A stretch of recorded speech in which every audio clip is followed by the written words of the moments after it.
With us now, first on CBS Mornings, is Ukraine's foreign minister. That's Dmytro Kuleba. Good morning, Minister. Thank you very much for being here. I'll shake your hand. This bridge attack. Crimea is part of Ukraine before Russia annexed it. It would stand to reason in a war that you're behind the attack, your country. Is that true?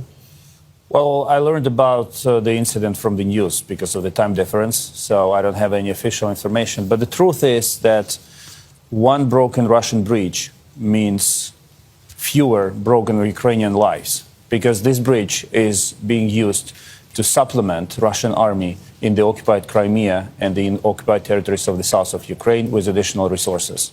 We mentioned the NATO summit there at the end of the introduction. On the one hand, it was disappointing because there's no clear timeline for Ukraine's entry into NATO. On the other hand, the message was that the future for Ukraine is in NATO. So where are you on the question of that summit? Was it disappointing or something else?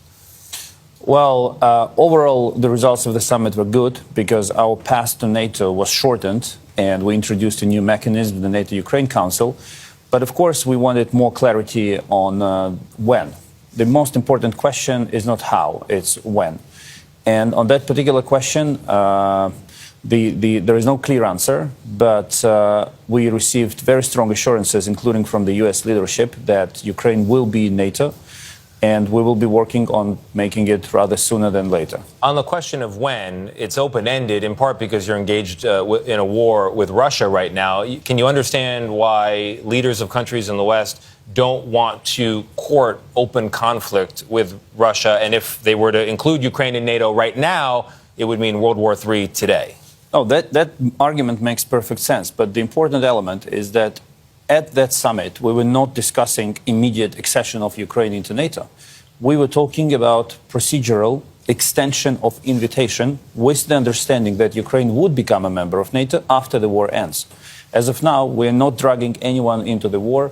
We have a very clear deal offered to our partners. You give us weapons and we do the rest of the job, so that you don't have to fight if Russia decides to move further and attack you. I think it makes a lot of sense. One of the things that Ukraine gives the world is grain, which is helping to alleviate a global hunger crisis. As of today, this morning, I believe, Russia says it is suspending a deal that was allowing Ukraine to export grain out of the Black Sea port ways. What do you make of that suspension? What's it going to take to get those ports open again? Well, Russia has been slowly killing the grain initiative from one extension to another. You have to know one number. Last year, when the Black Sea grain initiative was introduced, grain prices in the world dropped by 20%. So the immediate outcome of non-extension of the agreement will mean that prices for grain all across the globe will go up.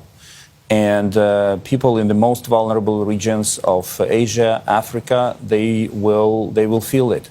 And this is the result of Russian actions. Well, presumably Russia knows that, wants that outcome on some level for some reason. You know they're watching this as well. What's your message to Russia this morning? Stop playing Hunger Games with the people around the world.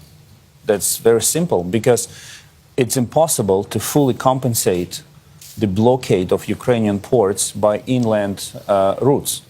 So Russia is using hunger as an instrument to blackmail the world, pursuing its own commercial interests. Stop playing Hunger Games. Can you give the American people and the American political establishment a real, honest gut check on how this war is going? Are you winning this war? We are. That's it. We are. But you have to understand that for us, war is a reality. For others, it's a reality show. And of course, when you watch a reality show, you want things to develop in a very fast track manner. But for us, it's a daily struggle. But every day we move forward. We advance in the south. We advance in the east. We solve problems created by the Russian aggression. One of the key and the most devastating issues is, of course, more than 19,000 of Ukrainian kids being deported and abducted by Russia. 494 Ukrainian kids had been killed in the course of this war. So there are tons of issues that you need to solve, and it takes time. And Minister, that's why there's support among the American people for aid to Ukraine, military and otherwise.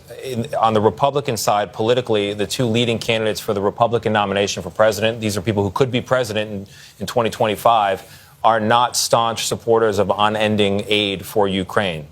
It's not clear exactly what their policy would be, but it's not assured as it would be under the current administration. What's your message to those candidates and others who might pull funding?